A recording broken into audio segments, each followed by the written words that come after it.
Olá senhores, como é que vocês estão? Eu espero que bem. Sejam bem-vindos a mais um vídeo e hoje nós vamos infelizmente aqui comentar uma notícia trágica, mas que ainda assim merece ser analisada. Mas antes de continuarmos, eu gostaria de me apresentar. Muito prazer, meu nome é Chacal e esse canal aqui funciona como uma espécie de diário pessoal, onde eu falo sobre diversos tópicos relacionados ao universo masculinista, tais como desenvolvimento pessoal, relacionamentos, vida financeira, reflexões sobre o mundo moderno, dentre outras coisas que me chamam a atenção. Dito isso, caso algum desses assuntos te chame a atenção, eu gostaria de te convidar a se inscrever para acompanhar os próximos vídeos, mas eu peço que você faça isso apenas quando você terminar de assistir esse daqui e caso você perceba que ele pode agregar em alguma coisa na sua vida. Agora que o convite foi feito, vamos dar uma olhada aqui na manchete. Nós vamos ler só a parte principal ali do começo e depois eu vou fazer os meus comentários. Estados Unidos. Família diz que jovem se matou após se apaixonar por um perfil de inteligência artificial. A família de um adolescente de 14 anos da Flórida alega que ele teria tirado a própria vida depois de, abre aspas, se apaixonar por um perfil de inteligência artificial que se passava por uma das personagens do seriado Game of Thrones, que nesse caso em questão seria a Daenerys Targaryen, interpretada pela Emilia Clarke. A mãe do garoto, Megan Garcia, entrou com ação na justiça para responsabilizar o chatbot intitulado Character.ai. Conforme o relato dela, o filho Sewell, eu acho que é assim que se fala, começou a utilizar o serviço em abril de 2023 após completar 14 anos. Depois disso, segundo ela, o adolescente nunca mais foi o mesmo, tornando-se um jovem retraído, com preguiça de participar das atividades do dia e abandonando até mesmo o time de basquete da escola. Em novembro do ano passado, Sewell foi levado a um terapeuta que o diagnosticou com ansiedade e transtorno disruptivo de desregulação do humor. Basicamente, o humor dele ficava oscilando, tinha momentos que ele estava mais tranquilo, mais de boa, e em outros ele estava mais agressivo. Sem saber que o adolescente estava viciado no chatbot, o profissional recomendou que ele passasse menos tempo na internet e nas redes sociais. Meses depois, o jovem se envolveu em uma confusão na escola, respondeu a alguns professores dizendo que queria ser expulso e no mesmo dia ele escreveu no próprio diário que estava sofrendo e que não conseguia parar de pensar na personagem Daenerys, com quem ele conversava no chat de inteligência artificial. Bom, o resto da manchete aqui basicamente só fala sobre como o jovem estava criando uma dependência emocional em cima dessa inteligência e também de como a mãe alega que a empresa responsável por esse chatbot é a responsável por conta desse desfecho trágico, como se o filho dela tivesse sofrido um tipo de efeito colateral de experimentos que a empresa estava fazendo. E bom, vamos lá, vamos discorrer sobre tudo isso daqui. Na primeira vez que eu vi essa notícia, eu confesso que eu achei ela tão absurda que eu realmente pensei que ela fosse um meme, até porque eu vi ela sendo postada em um grupo de meme, mas depois ela apareceu pra mim mais algumas vezes e eu resolvi pesquisar mais a fundo. E na minha humilde opinião, isso daqui é simplesmente o reflexo de uma sociedade doente e totalmente decadente. É algo que eu já falei nos meus vídeos anteriores e eu também afirmei que isso está pesando muito mais para o lado dos homens, principalmente os nascidos nas últimas gerações, os homens mais jovens que estão ali na faixa dos 30, 35 anos para baixo. Vamos por partes que vocês vão entender aonde que eu tô querendo chegar. Não é novidade para ninguém que os homens, nesses últimos anos, eles têm sido criados de forma que eles desenvolvam uma necessidade absurda de aceitação, de aprovação social, porém, acima de tudo, também uma necessidade de aceitação do sexo feminino, o que acaba fazendo com que você consiga prestígio e às vezes até admiração em diversas situações. No entanto, se você é um homem que não consegue namorar, não consegue, sei lá, se casar, ter filhos, etc., muitas vezes você não consegue ter isso. Você acaba muitas vezes sendo visto, por exemplo, como um homem que tem algum tipo de problema, alguma coisa do gênero. As pessoas olham pra você, né, e veem que você não é aquele estereótipo do cara pegador, do cara que fica com várias mulheres ou que tem vários relacionamentos, e elas já olham pra você e pensam o seguinte: pô, será que esse cara é gay? Será que esse cara tem algum problema psicológico? Pelo amor de Deus, quem nunca viu isso que atire a primeira pedra. Só que qual que é o lance aqui? As demandas, as exigências que são feitas para você ter ali aquela validação feminina, ao longo do tempo elas foram se intensificando. E existem diversos fatores que contribuíram para isso, porém na minha visão, um dos maiores fatores que contribuiu para isso foi justamente o surgimento das redes sociais. Eu falei isso, se eu não me engano, lá no meu primeiro vídeo, onde eu digo que as redes sociais acabaram intensificando ainda mais o comportamento hipergâmico das mulheres, justamente porque elas passaram a não apenas ver, mas também a ter acesso ao estilo de vida dos homens homens mais destacados que obviamente são a minoria na sociedade. Então isso acabou modificando drasticamente a cabeça de muitas mulheres, não todas obviamente, fazendo com que elas perdessem aquele comportamento que era muito comum ali das mulheres da época dos nossos pais, dos nossos avós, que muitas vezes só queriam ali um cara bacana para elas colarem juntos, e aí ambos iriam construir as suas vidas, constituir família, comprar casa, carro, apartamento, um ia meio que ajudando ali o outro. Hoje em dia esse paradigma já mudou, as mulheres, muitas delas, já querem que o cara tenha ali uma vida pronta, que ele seja destacado socialmente, que ele tenha um físico bacana, que ele ganhe bem, para poder se relacionar. Então o parâmetro para que você tivesse uma validação feminina subiu drasticamente, o que acaba fazendo com que muitos homens, especialmente os jovens, como é o caso desse rapaz aqui, tenham muita dificuldade para poder se relacionar. Nesse caso em questão, né, o moleque tinha 14 anos, cara, na cidade a única coisa que o homem pode oferecer ali mesmo é a lataria dele, a aparência dele e talvez ali algum prestígio dentro da escola, né, se ele for, sei lá, por exemplo, um atleta ou se ele for de uma família muito famosa ou muito influente. E normalmente as meninas dessa idade, né, de 14, 15 anos, elas vão estar mais interessadas nos caras mais velhos, os que estão ali com 17, de repente os que já passaram até dos 18, que vão ter bem mais coisa para poder oferecer. Então, como o homem ele não consegue sanar essa carência, essa necessidade que foi imposta a ele de uma aprovação social e de uma aprovação feminina, muitas vezes ele acaba descambando para outros meios na tentativa de suprir essa lacuna. Tem cara, por exemplo, que vai partir para pornografia e para masturbação, tem cara que vai partir ali para as garotas do job, ou outras coisas que não estão ligadas a relacionamentos, como bebidas, drogas, videogames, tudo isso acompanhado, obviamente, de um comportamento extremamente compulsivo, ou ainda o cara vai partir para relacionamentos artificiais, como é o caso dos relacionamentos sugar, onde o cara literalmente paga para a mulher fingir que é namorada dele, ou esposa dele, enfim, ou ainda vai partir para essa nova tendência que eu tenho observado, não só aqui no nosso país, mas também lá fora, que é o relacionamento com inteligências artificiais, que, diga-se de passagem, é até mais conveniente, já que o cara, através disso, ele pode criar ali aquela imagem, aquela figura feminina simplesmente perfeita de acordo com os seus ideais. Tem muito cara que acha que esse tipo de comportamento é o que vai resolver todos os problemas que ele tem com relacionamentos, mas na minha humilde opinião, isso daí nada mais é do que um placebo, que vai disfarçar os sintomas e não vai resolver o verdadeiro problema, que é a carência afetiva e emocional, além, é claro, da necessidade de aceitação e aprovação externa. Mas no final das contas, honestamente, não tem pra onde correr. Pessoas gostam de se relacionar com outras pessoas, e eu acho que o caso desse moleque aqui é a maior prova disso. Eu acredito que não existe e nunca vai existir um mecanismo ou uma ferramenta que possa substituir uma verdadeira interação humana, por mais que as inteligências artificiais evoluam. E eu tenho certeza que esse moleque aqui, se ele tivesse uma namoradinha, uma garota ali pra levar no shopping, no cinema, depois das aulas, pra poder conversar, com certeza ele não estaria enfurnado no quarto dele por horas conversando com uma porra de uma inteligência artificial. Mas se o moleque chegou nesse ponto, é porque provavelmente ele não estava tendo oportunidades de ter um relacionamento e suprir essa carência e essa necessidade de validação feminina. E aí você soma isso ao fato do moleque ser novo, de não ter o córtex dele ali 100% formado, de ter pouca experiência de vida, possivelmente ele também não teve uma boa orientação familiar, até porque, pelo que eu percebi aqui, a mãe dele é carreirista, e um comportamento que é muito comum nos pais, especialmente nos dias de hoje, é eles ignorarem ou até mesmo menosprezarem os problemas dos filhos. Tem muito pai aí que fala que os filhos muitas vezes não se abrem, muitas vezes não contam os seus problemas, mas na realidade o que acontece é o seguinte: o filho ou filha, enfim, muitas vezes até tenta se abrir com o pai ou com a mãe, buscando ali uma orientação, alguma coisa do tipo, mas o que é que acaba acontecendo? O pai muitas vezes menospreza o problema do filho, diz que aquilo dali é normal, que, sei lá, com o tempo ele vai se acostumar, ou às vezes até mesmo ignora o que o filho tá falando, achando que aquilo dali é só uma fase, que aquilo dali vai passar. E aí o que é que acontece? O problema vai se intensificando, vai aumentando, até que uma merda gigantesca como essa acontece. Isso já era algo comum no passado, porém nos dias de hoje, onde pessoas que não deveriam ter filhos estão tendo filhos, se tornou extremamente comum. Justamente porque as pessoas de hoje, como diria aí o Coruja de Carvalho, só querem viver gostoso. Elas não querem ter responsabilidades, apenas benefícios. Então a pessoa quer ter o filho, mas ela não quer ter o trabalho de cuidar cuidar do filho, não quer educar ele, não quer orientar ele para lidar com os problemas da vida. E o que é que os pais fazem? Eles assumem a responsabilidade? Não, eles simplesmente jogam a responsabilidade para Deus e o mundo, menos para eles. Como é o que está acontecendo aqui, a mãe simplesmente está querendo dizer que a culpa é da empresa que fez a inteligência artificial, como se o chatbot tivesse induzido o moleque a fazer o ato, quando na realidade, pelas conversas que foram confiscadas, foi o total oposto, até porque todas essas inteligências artificiais, pelo menos as que eu conheço e que eu utilizo, elas são programadas para te falar aquilo que você deveria ouvir seguindo o bom senso, a lógica comum, vamos dizer assim. Então, se você começar a mandar mensagens depressivas, dizendo que você tá querendo fazer alguma besteira, vamos dizer assim, ela vai mandar você procurar ajuda, vai te incentivar a não fazer isso e etc. Mano, é foda, né, cara? A inteligência artificial muitas vezes vai te dar mais apoio do que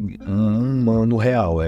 Esse mundo tá ficando perdido. Mas, pra finalizar aqui, esse caso, pra mim, é o verdadeiro retrato de como a nossa sociedade tá decaindo, de como as famílias estão ficando disfuncionais, de como as pessoas, especialmente os homens, estão ficando doentes, principalmente do ponto de vista psicológico e emocional. Se você me falasse há 5 anos atrás que um cara ia dar rage kit por conta de uma situação dessas, honestamente eu ia dizer que você tá ficando maluco. Mas aconteceu e eu nem sei mais o que esperar no futuro. Obviamente existem vários outros aspectos a serem analisados aqui, tá? Tem muita coisa além dessa questão aí da validação social e validação feminina que eu falei. Talvez o moleque sofria bullying na escola, talvez ele tinha outros problemas psicológicos além da questão da ansiedade e do transtorno de humor. É um assunto bem complexo, só que se eu fosse abordar tudo aqui que dá pra abordar, o vídeo ia ficar imenso. Fora que ia ficar bem bagunçado também, afinal de contas, como eu já falei antes, a maioria dos meus vídeos eu faço no improviso. Então nesse caso aqui eu resolvi focar no que era o principal. E o mais curioso é que ainda tem muito cara aí da bolha que fala que os homens estão despertando, que os homens estão acordando. Honestamente, quando eu olho pra realidade, quando eu saio da internet e olho pra realidade, o que eu percebo é que os homens, principalmente os mais jovens, estão coringando cada vez mais por conta desse mundo que a gente tá vivendo, até porque eles são mais vulneráveis psicologicamente e emocionalmente. Muitos não têm a devida orientação, sofrem em uma verdadeira lavagem cerebral e alguns, infelizmente, acabam ficando tão bugados que terminam fazendo alguma besteira. Mas enfim, esse foi o vídeo de hoje, espero que vocês tenham gostado. Não esqueçam de curtir e comentar esse caso aí abaixo, falando o que é que vocês pensam. Vamos criar uma discussão saudável aqui e no mais é isso daí, nos vemos na próxima. Valeu, falou, até mais, fiquem